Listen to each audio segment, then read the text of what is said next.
What's going on, everybody? We are in Northern Brewer HQ. William, Chip, forgive the bundled knit cap nature of our attire, but it's April and still snowing. Another storm coming this weekend. It's stupid. There's like a line coming right now. We're not here to give you the weather report for Roseville, Minnesota. We're here to tell you about the new Grainfather G30 version 3. Version 3. We just got it in this week and we put it to the test for a first brew. We want to tell you about what we think. If you're familiar with Grainfather, kind of what's the real quick bottom line? What's the spoiler alert?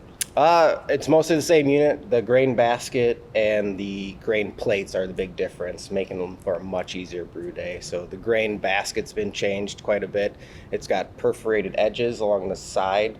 There's 4 columns that do that. That's going to help with quicker draining, also eliminate any kind of stuck sparge situation as well. The rolled edge plates, if you're familiar with the old one, you used to have that gasket seal and the center pipe work through there. That's completely eliminated. Now you just have one nice, simple to use rolled edge plate that you can just drop in there and it gets right into place. So a lot of the upgrades of this one are kind of, we've kind of decided they're things that were already in place for the G40 and the G70. Yep. Now kind of brought conglomerated into the G30 for a much more enjoyable and easy brewing day. Yeah, and quicker cleanup, actually, just less parts. I didn't think of that till we were actually cleaning, so. That's true. Before we get into the thick of things, if you like seeing equipment review and demo videos like this from Northern Brewer, please like this video, subscribe to our YouTube channel, be sure to share it with your friends. Can you share it with your homebrew enemies? You can share it with your homebrew I know you have frenemies. Some. I have some. I have some homebrew enemies. Yeah. So let's look at the new features specifically. William touched on most of these, but we'll show you again. The new basket design's got these perforated zones along the bottom of the basket and 4 channels vertically inside the basket to allow for better, quicker draining. When the basket is elevated, there's also less of a chance of a stuck sparge with the new design, you said. Comes with this sweet rolled edge stainless steel bottom plate, no more silicone rings. Not to throw the silicone rings under the bus, but they were always just a thing. Yeah, I think if you were a current user of the old G30 style, you had your tricks to get it in there. Yeah, people would put like malt dust around the edge, or they'd spray it with star sand. Yep.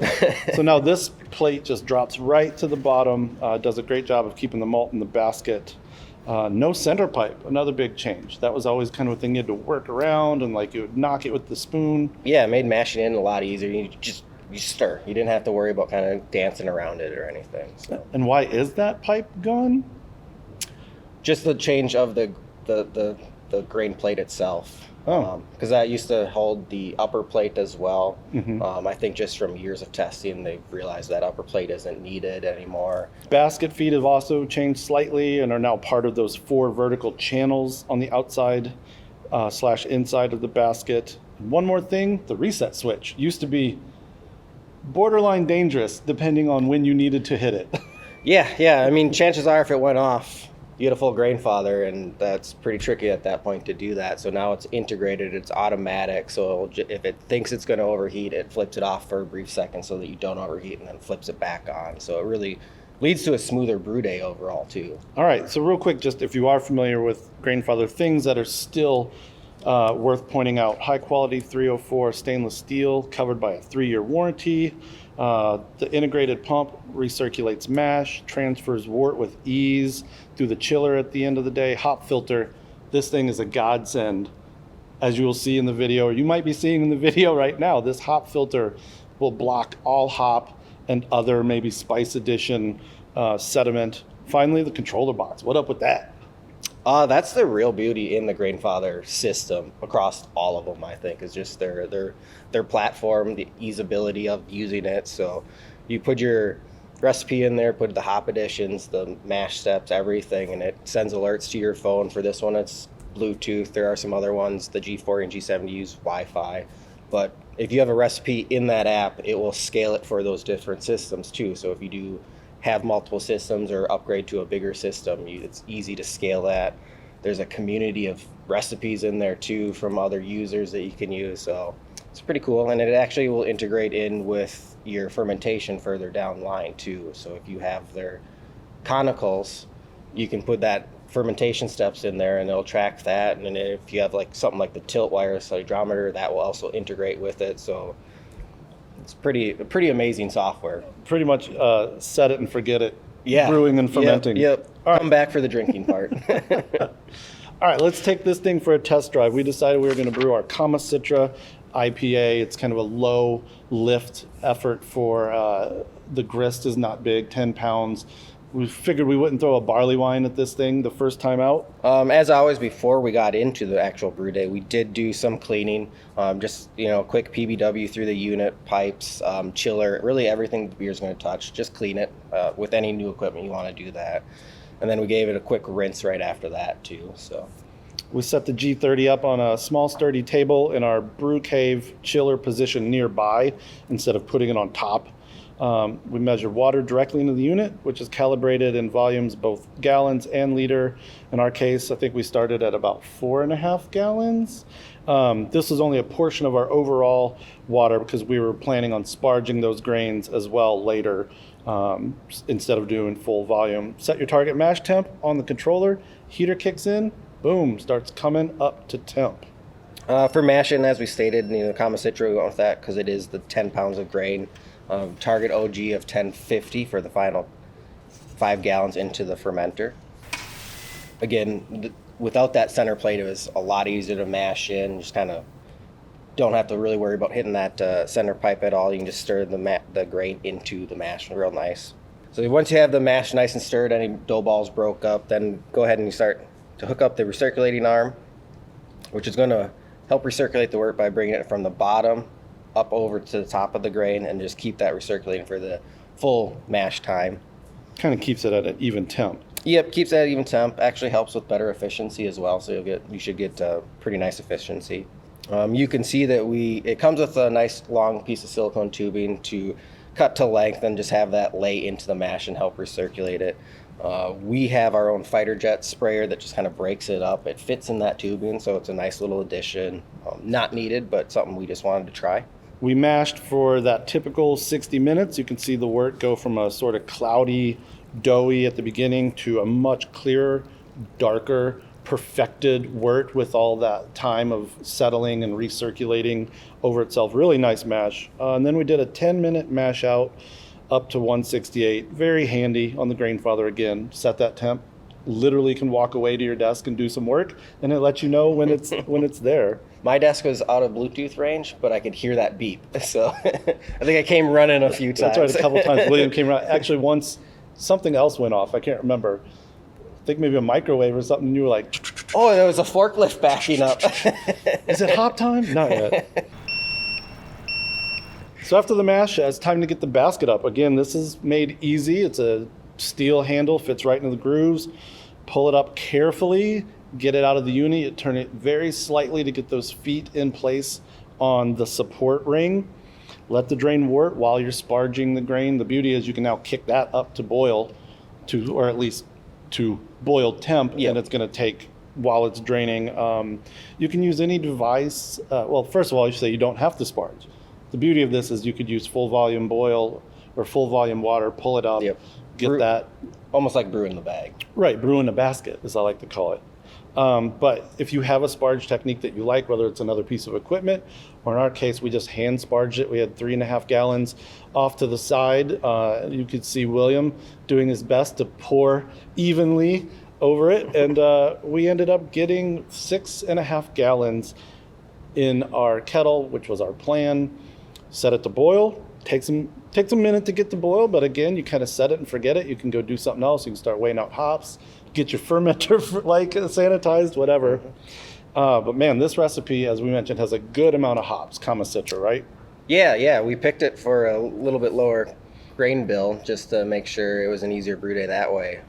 And then as we started adding the hops, realized that, this is actually quite hoppy too. So it's really going to test that filter, which was great. So Like a half-ounce Centennial right off the top, an ounce at 20, another ounce at 10, and then and all these hops smelled wonderful. We were like, yes, Yeah. this beer is going to be immaculately Yep. aroma. I love when you crack the hop bag open and you're just like, oh my God, I want to bury my face in that. It's like when you pour a good beer and you can smell it Yeah. from across the room or you already. just crack it and then, yep. So boiling, adding those hops, and then this Kama Citra has 2 full ounces of Citra at flame out. Killed the heat, poured them in, stirred up a whirlpool, Yep. let them steep for about, I don't know, 10 minutes is what the recipe calls Yeah, for. yeah. Well, I forgot to add that as a hop stand in the software, so it didn't count that 10 minutes. But you can set it up so it would do that. So Yeah. that was just user error, not anything else. Then it was time to chill. We actually have such cold groundwater here right now, because I mentioned it's still snowing in April, that we started thermometer gunning it, and we're like, oh, it's like 55 degrees or 50. So we actually had to start adding hot water to our wort chilling process. But all being said, William throttled the hot and cold, got it perfectly, hit the numbers, 5 gallons of 64 degree wort OG 1052, just a titch higher, but I've never heard a homebrewer complain about that. Some epic cold break. As you can see, this fermenter looked like egg drop soup, Yeah. and immediately bottomed out once we got it into place. And check this out. Look at that hop filter putting in the work. It kept all of this hop matter out of the fermenter. William went to go peel it off, and it literally kind of peeled away. It didn't Yeah. just push away. You kind of had to Yeah, and it was dry, so it really did manage to suck all that wort through there and get a lot of it out.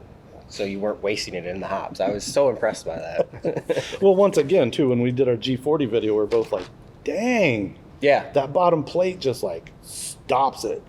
You pick that plate up sideways, and it was about a profile of hops. So we pitched US-05 dry yeast, cleaned the equipment, called it a day, man. It was, we're both Grainfather heads. We're GFers. GF for life.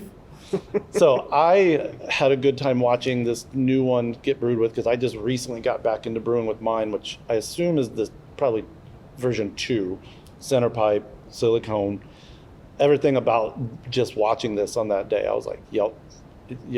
Yeah, I mean, I'll be getting this at some it point. was probably 6.5 hours from unboxing to cleanup, really, which Right. is pretty quick, especially for unboxing included in there, Right. cleaning.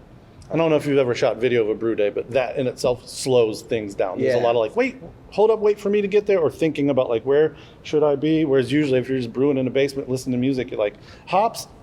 You don't have Chip Walton being like, hold up. So yeah, I'm eager to see, now that we've got it out and in place in the brew cave, clean, sanitized, how quick the next brew day will be. Yeah, I think it would be really quick. I think we could start getting to that 4-hour repeatable, just 4 hours start to finish. And that it does include, when you have downtime, you're cleaning, you're thinking about the next step and everything. But Yeah. Any other thoughts? I mean, it's still 110, at least the one we used, but it seemed to heat up pretty good. Keep temp. We actually, maybe here's a little user news you can use, is we never officially hit 212 for a boil. You might have seen in the video when it's boiling, it says 210. We think that is yeah, there's a temperature offset in that box, so we just need to go in there and adjust that. And all thermometers you want to check against. Classic is putting them in ice water and checking it and doing it that way. So this Okay. one, we realized we were about 2 degrees off, a degree off. It did tick up to 211 sometimes and then tick back down. Yeah. So, but it was boiling. You could see that it was boiling. I know from years of customer experience here that a lot of people experience that as well. Just altitude can be a factor there too for some people. So you can offset that temperature so that you're just not thrown by seeing boiling wort. But this over here is telling you it's only 210. And we can confirm upon tasting the wort sample, it was bitter. Yep. So- Tasted like bitter. I mean, it tasted like an IPA wort. So there was boiling. There was Yep. some hop utilization going down. So yeah, we look forward to more brew days with the G30 version 3. You will see more of that. I think that might even become kind of our more default way of brewing in the brew cave versus the top tier 3 system and all that. Make it a little easier for when we're doing this R&D work. Until then, you can buy it at northernbrewer.com, or at least come on over to the product page, learn a little bit more about it. Ask us any questions you might have here in the comments on YouTube. And like you already said, we use the 110 version, but it is also available in the 220 version. So it's a slight upgrade to the heating input. So you get a little bit quicker heating times and shorter brew day from that. Yeah, until next time, keep it G. We don't keep a G here very often. PG. Keep it G30.